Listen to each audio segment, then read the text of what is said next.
A silent ruckus spread throughout the band village. From one corner to the other, a tide of individuals with clattering masks moved towards the middle of the square. The same square that Ash was practicing her, posing? Communicate language? A crowd, large but silent, pooled around the two great statues. Not a rabble to be heard amongst them. Jynn, with his normal, imperious air, wandered to the front, and with a smirk, acknowledged the individuals around him, including a special look at Ash and Thog, each braced skeptically against a statue. Well, my dear band, one and all, it seems that the clan's forward scouts have moved into our territory. What? Well, this may come as something of a shock to you all. The time has come that the Bandlands themselves are at risk of becoming a battlefield. He quickly glances over the crowd. Horvin eyes him with his incredibly sharp, honest resting face. Humans and spirits of the ban, I ask that you now please lend me your aid. As Jin's talking, I glance at Horvin, see his intent stare pinned on Jyn, and then I turn to Thog and share a somewhat worried look. Thog, through a dead expression, watches Jyn. He seems completely uninterested in the proceedings. I lift my hands in a what the fuck motion. Like, what's going on? It doesn't have anything to do with us now, does it? I have a feeling it's going to involve us very shortly. Jyn turns on his heel, staring at Ash and Thog. And Ash, as one of the few individuals I glance over at Thog. Can communicate, please, if I could ask you to stand closer to the front of this group.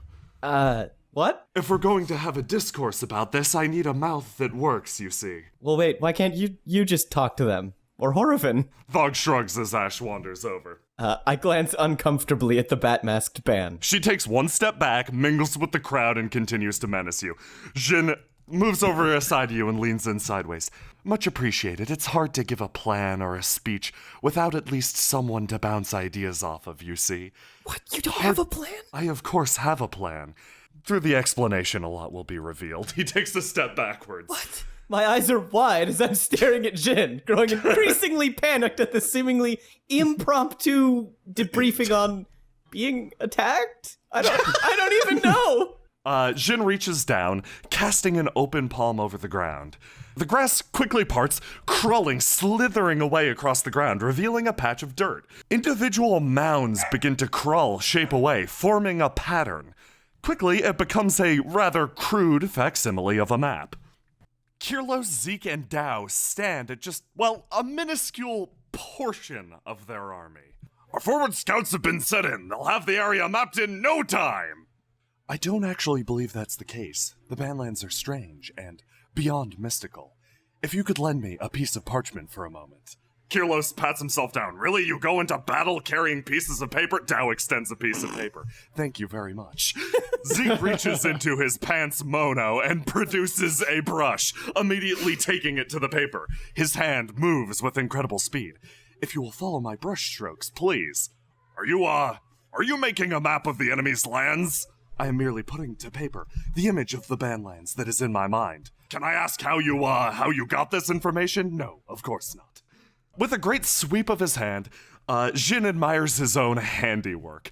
A map now rests on the ground directly in front of Ash and all the band. They all clutter around to see. Ash, something about this style, though the material is different, it strikes you as familiar. Yeah, I can't help but feel like I've seen this before, Jyn. You've seen another user of my originally created rapid drawing technique. I think so? Well, this is a representation of the Bandlands, where I believe our enemy, if we are to consider them an enemy indeed, is coming from, and where we are. I raise my hand. Yes, Ash, please. I mean, could you maybe, I don't really know what I'm looking at. Is that like a mouth? Ash, please, you're being rude. It's a legitimate question. I mean, if this is the debriefing... This, my dear sister, is a rough topographical estimation of the surroundings of the Bandlands. Those lines each represent a path, a consistent road through these overgrown wilds. Okay. On the right, you see our camp. This is the Band Village. And on the left, that crude facsimile of the Moon Gate, the entrance to our wonderful... Wait, what? Shit. So So they're really that close? I mean, that was only it's only a short hike from the Moongate to here. There's no way they're that close. That's really not good. Jynn shrugs and shakes his head. Unfortunately, that's the reality that we're dealing with. However, when it comes to combat, even a mere foot can take hours, if not days, to take. What? A foot? Ash, really? What? I'm not familiar with that phrasing. What does that mean? As I was saying, there are two paths that are employed by us, the ban. These are the most efficient ways to move through the Banlands. One travels directly through the forest lands. It's a little bit overgrown, but it is the most direct route. It is the path that you took to arrive in our village. This, I believe, will be our battlefield. The forest path. The bottom lip. I'm staring intently at the map. Jynn nods. There is an individual, let's say, who should have some passing knowledge over the Banlands. I assume he will lead them down the more direct route. To counter that, Jynn quickly moves and redraws his own depiction to a more central location in the center of this rough map. But that would be advantageous to us, right? If they take the shorter path through the dense woods. I mean, this is kind of like that's your home territory. Like, you'd know it better than them. Jynn grins, snaps his fingers, and points at you. This, my dear Ash, is exactly why I asked you to stand in front of this crowd. You're excellent at explaining things. Exactly. This is our home turf. We thrive in the deep woodlands. If they travel through this route, they will be going directly into our strongest battleground. So I, along with the main contingent of Ban, will move into this forested area and hold it. Okay. Jynn, from his cocky grin, suddenly shifts to a more somber expression. Of course, we haven't had the grandest of luck lately. In the defense of Iocho, we lost many of the more, untrained Ban. Today I will be taking charge of you, noble warriors, with the least experience myself. Trust me to protect you from harm. I will be there with you every step of the way. I raise an eyebrow at Jynn as he addresses the crowd. Jynn flashes you a knowing look. It's quickly communicated that he at least heard your criticism from last time. Once there's a lull in Jyn's speech, I point to the map, placing my finger on the upper lip. So, what are the chances that they'd come this way? You said it's the longer of the two paths, but, I mean, is there a chance that they'd know, that you'd know, that they're going to the bottom path? Or what? I mean, is that top path just, gonna stay undefended or something? And what's this thing right here? Is that a nose? Jynn nods. All fantastic questions except for the last one. This upper path moves through more rocky terrain, but it does have a flat and serviceable road. If one were to win a battle here, they could connect a supply line through the lower path or the upper path. The thing is, they likely won't focus too much attention on the upper path. Jynn taps the nose-like structure. This is a fort that's existed in Honorant since the days of yore, affectionately dubbed Fort Asunder. Isn't that a bad thing? Jynn lets out a chuckle. I didn't name it, I'm sorry. Let me assure you, it is exceedingly safe. Protective wards move throughout the fort, and a spirit folk far older than myself seems to live within the stone itself. Oh, okay, so it's like alive? In a manner of speaking, yes, but much of the Banlands are alive in a similar fashion. This fort is alive and knows how to defend itself. Okay. The fact that the clans know a little about this land works to our advantage in this case. They will likely send a party to scout Fort Asunder, but not enough to potentially lay siege. Regardless of the size of our force, they could likely hold the fort indefinitely against a greater army. Wait, but what? How would they get in? Wouldn't the fort keep them out or something? The fort is fickle, let's just say. Huh. Right now it is manned by only a handful of Ban I keep stationed for just such an occasion. The 2 or 3 Ban that are currently stationed there should be able to hold it for a time, but sending reinforcements that way is likely a wise idea. While I don't believe they'll stage a large-scale attack on Fort Asunder, I think it would be better to play it cautious. He stares over at Ash. Wouldn't you agree? Yeah? I narrow my eyes at Jynn. So, with the structure of the battle, I will be moving my forces forward through the lower path to the more direct battleground. Horovin, I would be honored if you join me. He stares over at Horovin. Of course, I'll be there in the thick of it. Seems only fair. In this case, the clans seem to have a larger advantage. Horovin scratches the back of his head. Good, so glad I could count on you. He turns over to Ash. Now, I'm not asking you to participate in this battle for the sake of the future of the band. I think to myself, here it comes. After all, you are an outsider to these lands. I would not risk your life in such an endeavor. I shut my eyes for a moment and take a breath. If you could travel to that northern fort, Fort Asunder, simply reinforce it, slam the doors shut, close it up, and wait out this conflict. With you there, I don't believe they could take it even if they had an army twice their size. Oh, well, I'm glad you think so highly of me, Jynn, but I've got a question before I agree to anything. Yes, of course. Who's going to be coming with me? He grins. I will send with you only my most elite troops. I'd like to pick who comes with me. Jynn smiles, shrugs, and nods. Of course you can choose the individuals that are traveling with, but I insist that you also travel with some of my elite guard. Traveling with only your hand-picked stewards would not be enough in this case, I'm sure. I'll think about it. After I confer with my advisor, I tip my head back over to Thog. Should you find yourself caught by their scouts, or Jynn forbid their main force, I raise an eyebrow as he says that. I urge you to disengage from the battle. Flee into the woodlands and simply wait it out. You're not affiliated, not officially with the band. I'm sure the clans would understand your situation. Right. And you don't have to tell me that. I appreciate it, but you don't have to tell me. What I'm doing here, Jynn, is I want to make sure that somehow, in some way, even though it doesn't look like it's going to happen, I just want everything to be resolved peacefully. Of course, Ash. It's what we all wish with this endeavor. Meanwhile, in a far-off location, Zeke hurriedly scribbles on a piece of paper, relocating, somehow, his own facsimile to an alternate location.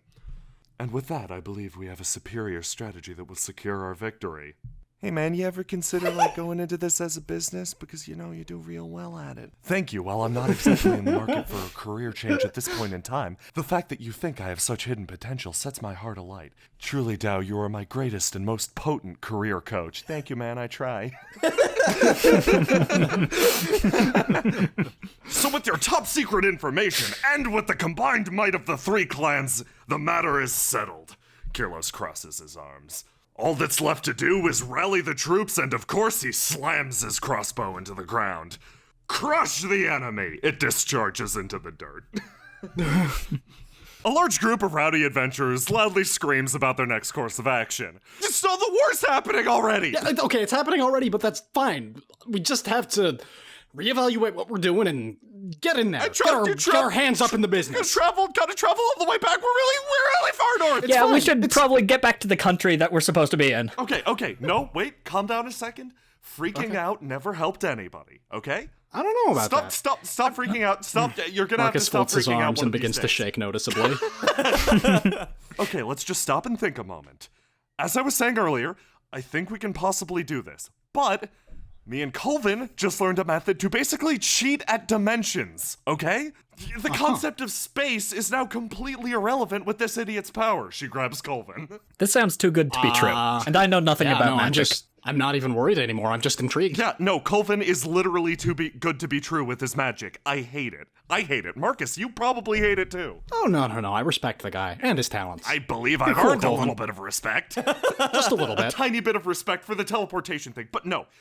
Basically, all I'm saying is, Marcus, okay, who's the fastest motherfucker here? I point at one of the rats.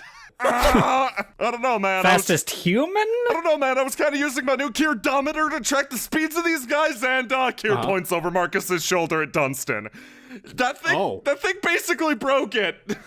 I forgot that Dunstan was here. Dunstan's the fastest of Directly in pretty your much face. anyone ever. Yeah. Okay, what I'm going to Or a suggest golem. is extremely dumb, okay?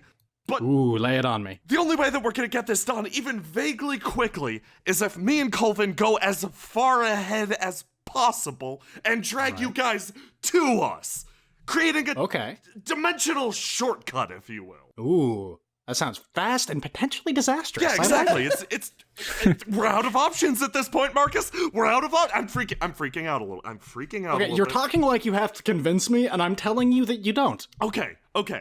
I'm into this plan. Okay, cool. Fantastic. Fan-fucking-tastic. We'll get you back as quickly as possible. So, Marcus, she puts a hand on your shoulder.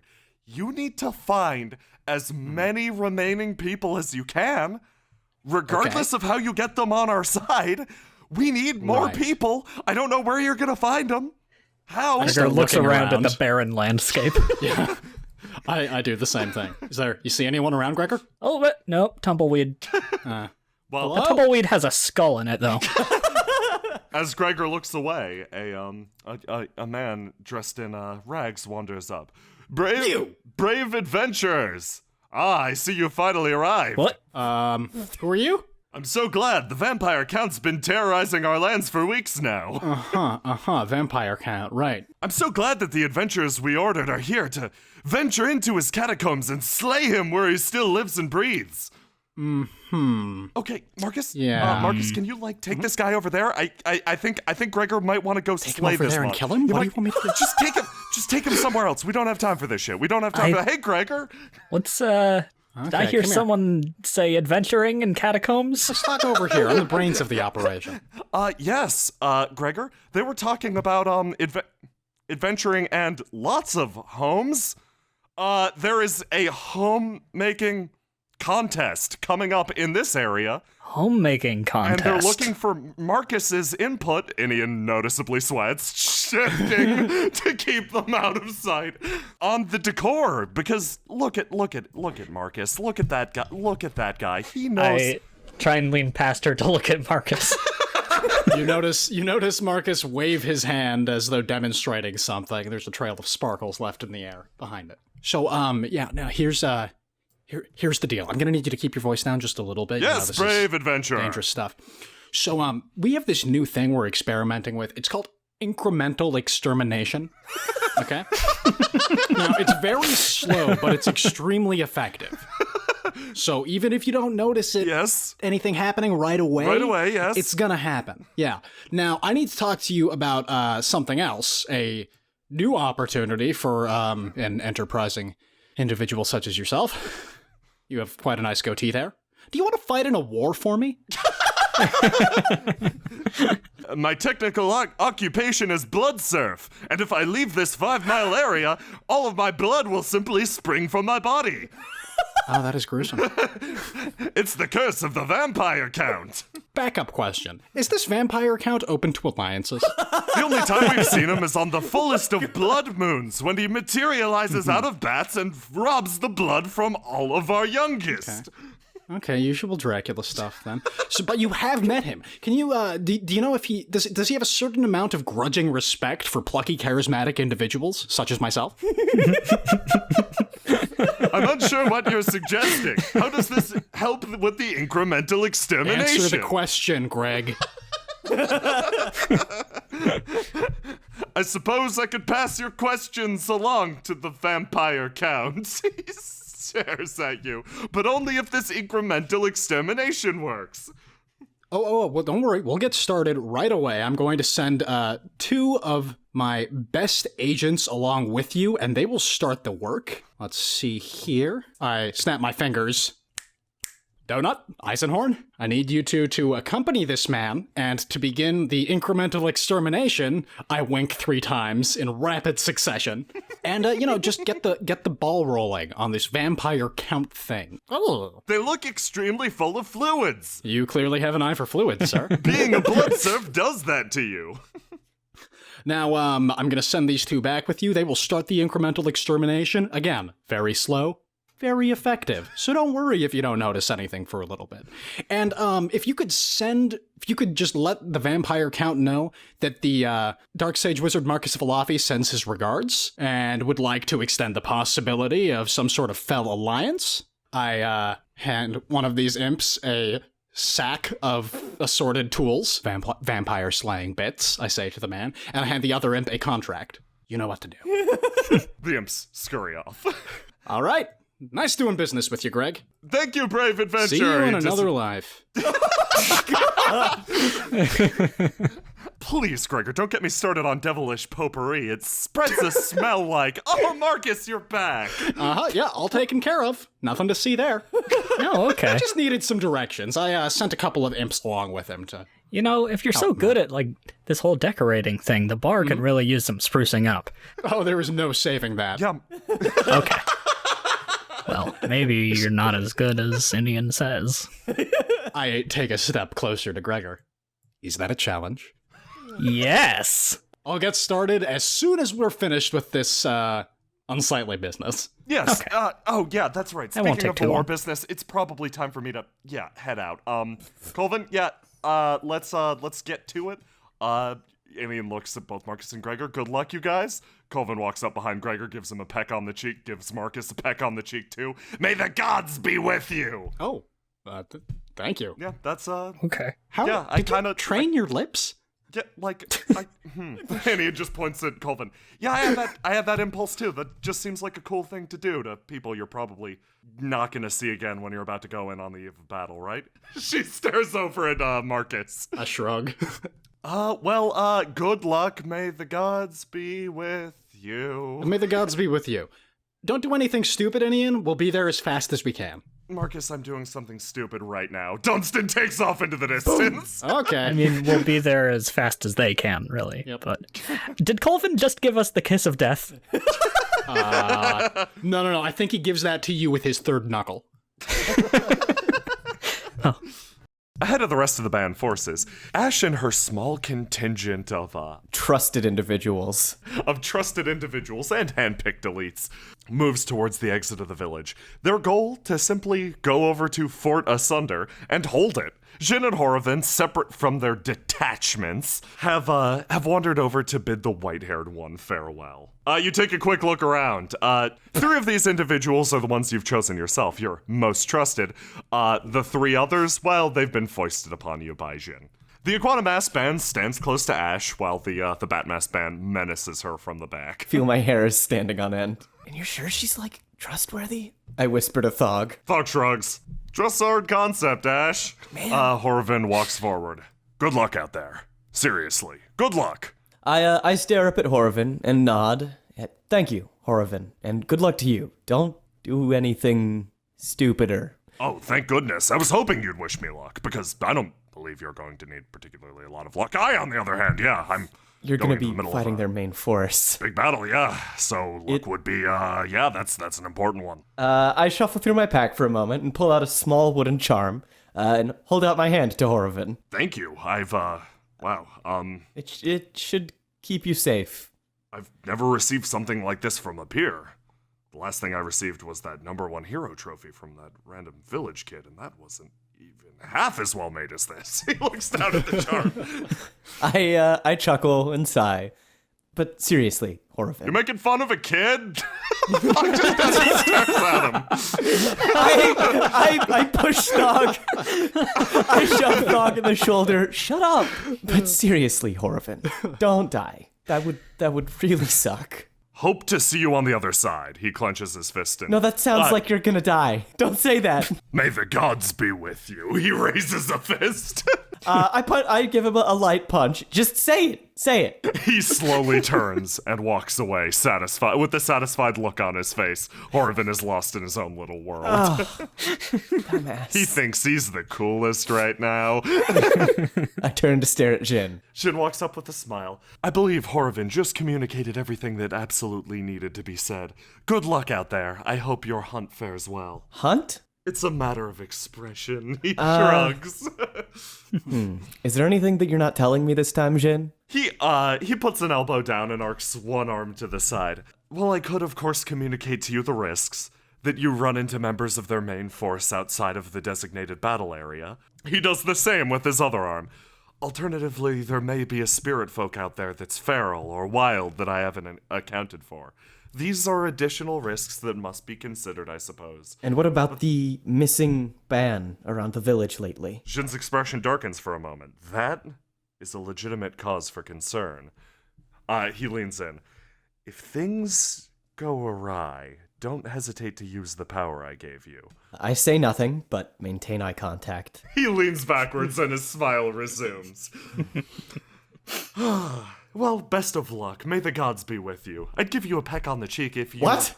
It's a custom before battle, of course. Is that like an Honorian thing? No, I think it's just like a cool thing to do, Thug says looking over at you. Huh. We did it in All-Around too, before a big fight, yeah. Don't you also, like, take your shirts off? That's during the fight, yeah. Or, are you gonna... I'll do that. Okay, never. Ash, you bring this up every time that there's a possibility that we're gonna fight. I feel like you're skirting around the edges of an issue we need to talk about, and you're just too awkward to fully commit to the conversation. Talk about it later. Yeah, see? Thug shrugs and stares over at the Batmask fan. Look, Jynn, I just want to make myself clear one more time before I head out. All I'm going to do is defend that place. I'll stop them from getting in, but that's it. Of course. And if the situation requires you to do extra, don't. He stares at you pointedly. I am dead serious about you coming back alive from this. How about this? He dips a hand. You return and we'll sit down for another nice long talk. I'll come clean about whatever you want. Please. As a matter of faith, his grin spreads. My eyes widen for a moment, but then very quickly narrow as I can't help but feel on edge around Jynn. I'm going to hold you to that very tightly. Of course, I expect that much. Good. Now we should get going. Jynn watches with a sly smirk as the group of bands slowly trudges out of the gate. As we're trudging out the gate, I let out a deep breath and shake out my head. God, I just can't stand that guy. Thought. Really? Yes. Yeah. Reminds me of Marcus. Does he? Yeah. Okay, you know what? We'll talk about that later, too. But I just wanted to... Thug stares back dead ahead, both blonde. Oh, wow. So by that right, he reminds you of Morin too, doesn't he? Mm-hmm. Now that one, Thug says, bracing a cigarette against his mouth and lighting it up. That's a little more on point. Huh. In the untrust... Never mind. We'll talk about that later. Specifically, I wanted to ask, what should we do if we run into Marcus, Kier, and Gregor? What? They're the champions of the clans. Ash, why do we have to do anything in either case? Well, because they're gonna come and attack the fort. Yeah, but why would they attack us? Because they're the champions of the clans. Can you ever see Marcus Okay, Ash. Could you ever see Marcus, seriously trying to attack, either me or you? Come on. Thug keeps walking. Yeah, that's a good point. I guess I'm just worrying over nothing.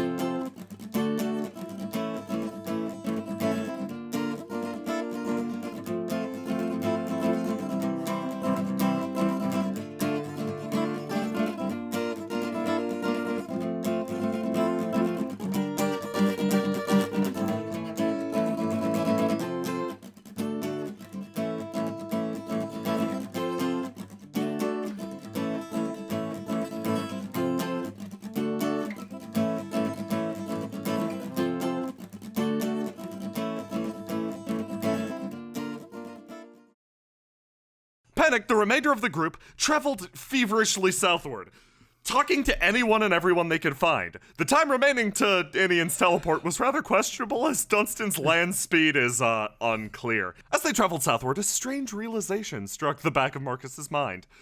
If Colvin teleports everybody much in the method that he did, everyone around is likely coming with, so they better be friendly. With that in mind, they hit the side of a reinforced outpost, attractive to the group due to the fact that the walls around the exterior were apparently covered in spikes. Yeah, this place looks good! This place looks real good, Kier says, running in. Marcus stumbles in, out of breath. Just, They look like they know a thing or two about fighting. Oh, yeah, the spikes. Oh, it's Kirt. Hello, everybody. Kirt freezes seeing the Gold Clan guard. He slowly polishes a sword braced across his lap. You notice that this Gold Clan guard is covered in dirt, grime, detritus. He looks rather well worn. Hello there, strapping guard. He sees you and spits. Brave soldiers? Aren't these Rough guys, and tumble aren't these hooligans. these guys like the enemies now? Shh, we just gotta. Okay. No. So what brings you to the yard? So what brings us here? Yeah. Well, I'll tell you. Okay. I'm gonna leave the negotiations to you guys. I make a keep it going gesture to Gregor. Join us, for we are on the way to glory and conga. And you look like you like fighting, and we're trying to stop some fighting. There's also truth in there, too. Nice big old sprinkle of truth. Yeah, Who wants some? we're telling the truth. Conga, eh? Haven't seen something like that around these parts for many years. Really? Well, you happen to be in luck because Marcus Falafi's conga line for peace is in town. Although I'm thinking of amending that name to Marcus Falafi's conga line for peace through violence. That's good. They look like they like that. But I'm having my babies bring over the stickers, right? We need to change the stickers. Okay, it's just that'll be like it. It's a colloquialism. Don't worry about it. We won't have to change any of the literature. That sounds like an upper management problem, but you guys aren't from Caravia, right? Oh no. We just happened to be there before we came here. Just visiting, only visiting. And it totally wasn't good. Oh, the worst, right, Gregor? Oh yeah, also I'm a champion, double champion. So you have to obey me. Okay, A long time against those Caravians. Really? I back up and start to shove Vern out of the encampment with one foot. What? Well, I've got good admiring news. the spiked walls. Do it from outside. These would be great against my Caravian zombies. We've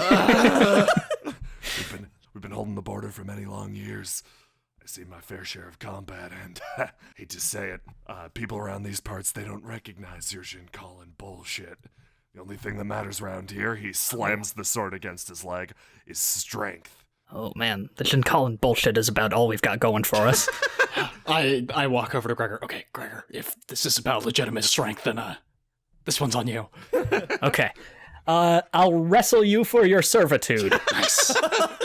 Perfect. Keep it up. The man stands up, putting the sword he was just polishing back into the rack. This sounds like an issue for upper management. You want to come with me? Sure, I'll wrestle whatever you got. I'd like to see anyone from the capital who could take an actual northerner. You're already seeing him. I look me. back at the guard. This man fought a tornado. Well, let's not bring that up. I'm sorry, I forget that you don't like to talk about that, but that is really impressive, Gregor. Yeah, maybe someday I'll get a rematch. You wander towards a low building surrounded by, stacks of hay. It's partially recessed in the ground. Loud cheers and chants come from within, the positive sounds of merrymaking. Something slams through the window, and you realize you're entering into a lair of particularly tough guards. The man braces his hand against the door and slowly pushes it open. Hey guys, we got some Jynn Collins! This one fought a tornado! And don't ask any more questions about how it ended. 6 tornadoes. All right, we need it to be believable, Marcus. 4 tornadoes. 5 tornadoes. The entire beer hall erupts into laughter. This is going well. I think this is going well. I think we should follow this up with some seduction. Don't you, Marcus? Okay, I'll see if anybody's open to it, but I don't want to use my sexiness as a crutch.